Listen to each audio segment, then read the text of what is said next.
In the Facebook extension of the RPG Brigade, there has been a topic slowly bubbling up. And while that topic is mostly contained with Facebook video, the topic is one that we have in some sense talked about before a couple of years ago, but in a completely different context, and has been branching out wildly into lots of different areas. So definitely seems like there's something to talk about. And so that's what this video is going to address as a mostly video response to the Complex Games Apologist, but also to anyone who watches it, whenever they watch it, to feel free to weigh in on these topics. Which topics? Well, the topic began and splintered from the idea of a game master persona. That is, actually adopting a personality or an obvious role when you are running the game. Now, I want you to think about that for a moment. We can see this in performances. We can definitely see this in the way that Acquisitions Incorporated is run.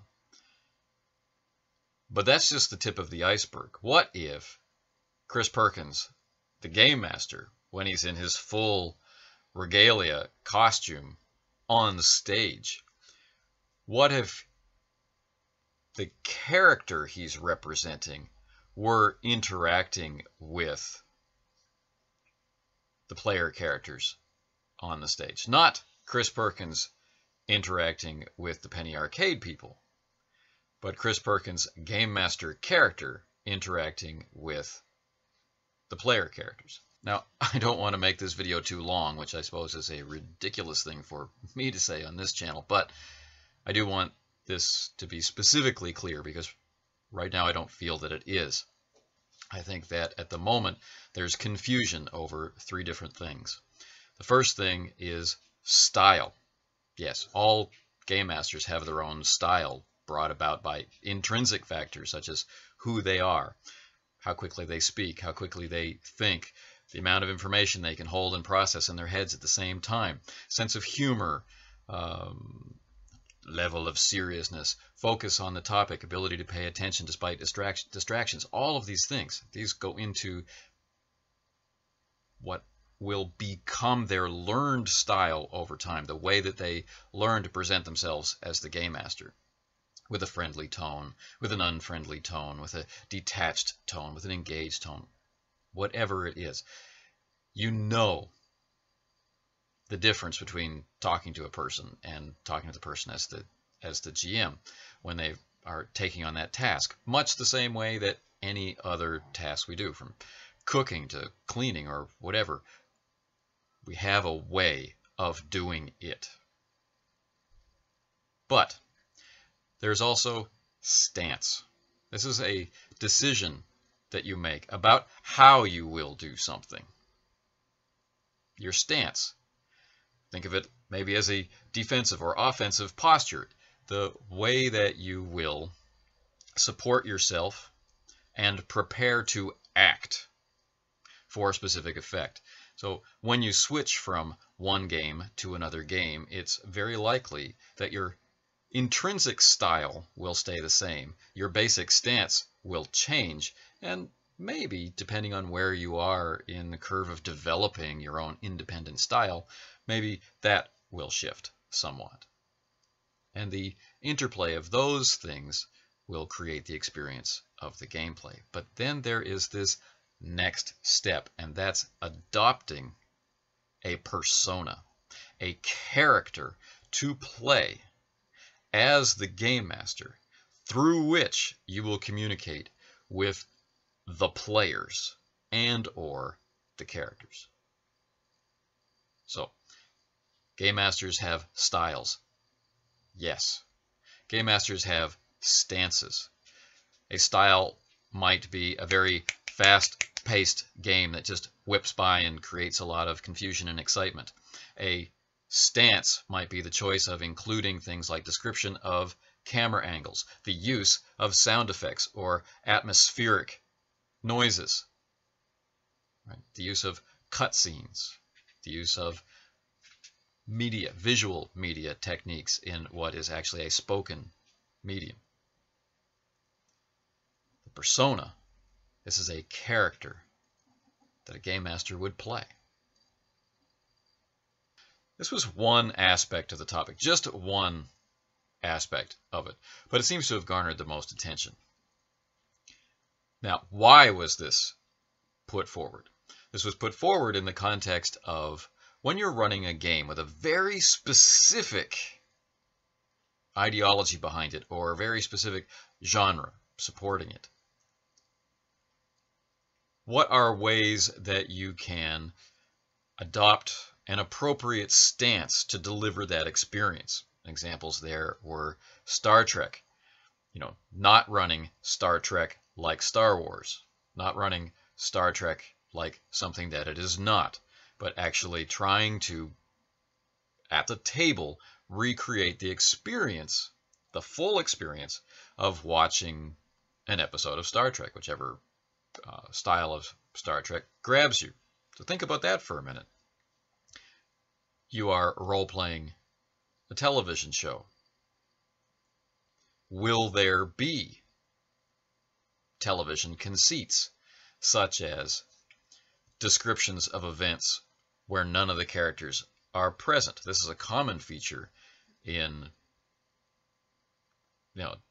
West End Games D6. This was something that we were coached into doing by the rules to emulate the movies. Think about it. We're out in space. We picture a planet. We pan down. We pan across. A massive vessel comes into view. These kinds of things are completely outside the experience of the player characters and can go even further. We can listen to dialogue between Darth Vader and bounty hunters on the deck of his Star Destroyer, and the players can worry about what's going to happen next as a kind of foreshadowing. Pretty heavy-handed foreshadowing, but also very exciting foreshadowing. Are we going to bring elements of cinema and television into the game? If so, how? If so, for what purpose? If so, how can we know when we're doing it right and when we're overdoing it, and how can we modulate our behavior and this sort of thing? How do we learn the correct stance for running the game? And then this led us kind of back around to the terminology of the Game Master. GM is a very neutral term, pretty easy to use, great for these kinds of conversations without having to use the specific jargon of specific games, such as White Wolf's Storyteller, Call of Cthulhu's Keeper, or Keeper of Arcane Lore, Dungeon Master, Project Director. All of these different terms for the Game Master, they have a purpose. If we're running a spy game like Top Secret, we want to remember that we're running a spy game. This is about espionage. This is about mystery. This is also about action and adventure. This is about agents working for an organization. How can we get in the right frame of mind for reading a packaged adventure, or writing out the scenario or the mission profile, or creating the NPCs, or however it is that we approach our own preparation? How do we get in the right headspace for this? Is there not some form of stepping into the perspective of another character taking place there? This is the heart of the question. So let's talk about this a little bit.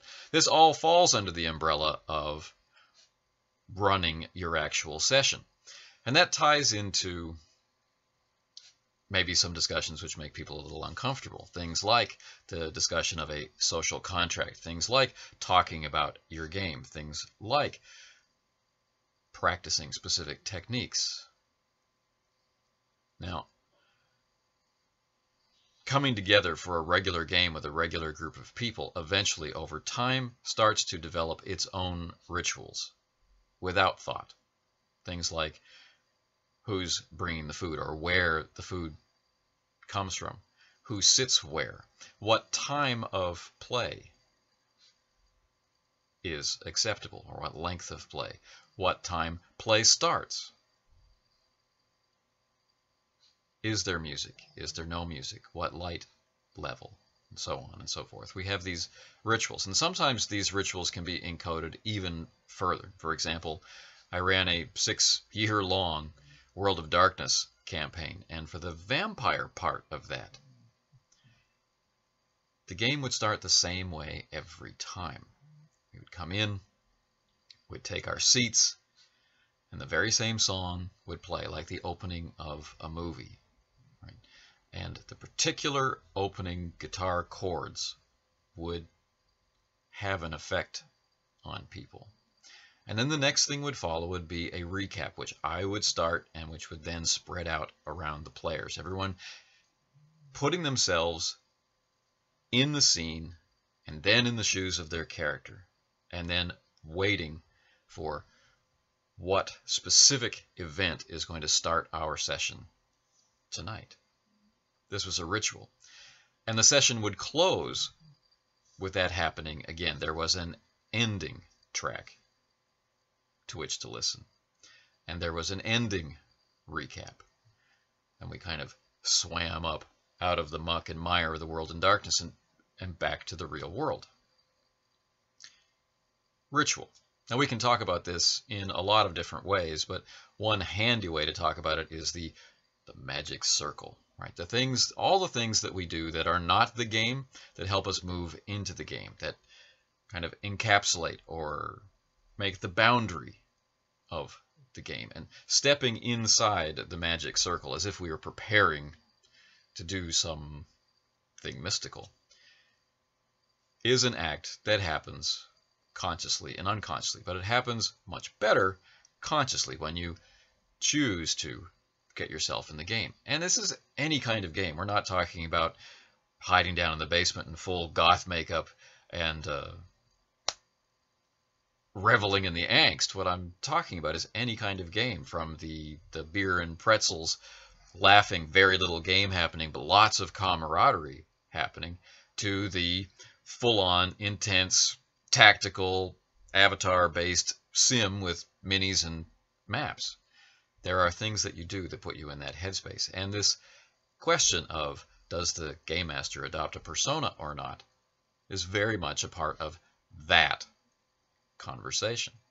But I think it's drifting into new areas, because with the rise of recorded games that are shared on platforms like YouTube or on Twitch and wherever else, we have now moved from an insular, introverted activity of the group playing to entertain itself to the group being aware that there may actually be an audience out there. I mean, originally,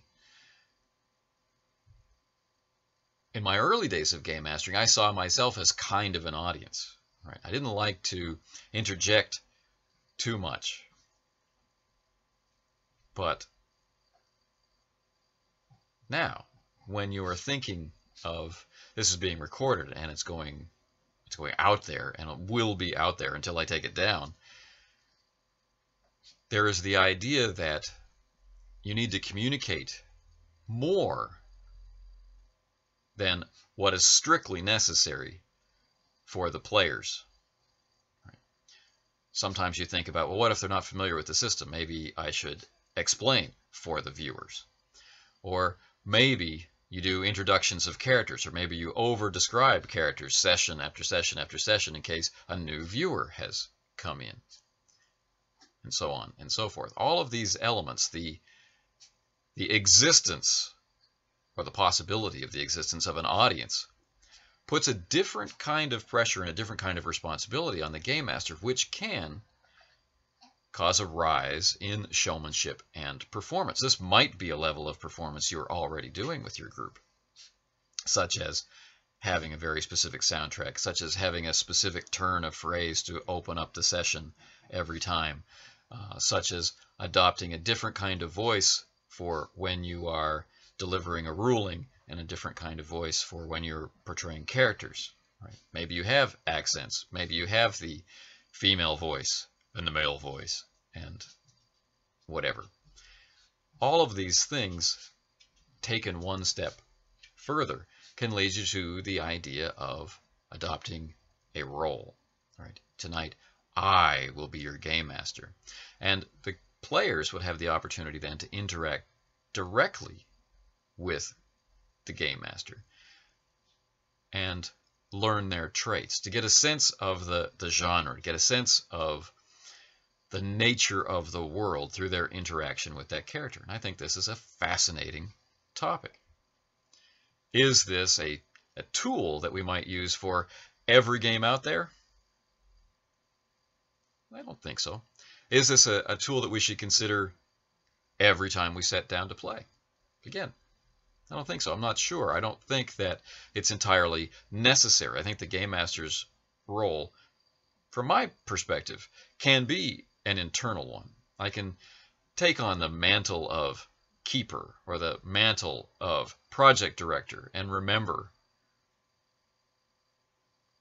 what my role is in shaping the genre and the feel and mood and atmosphere of this particular game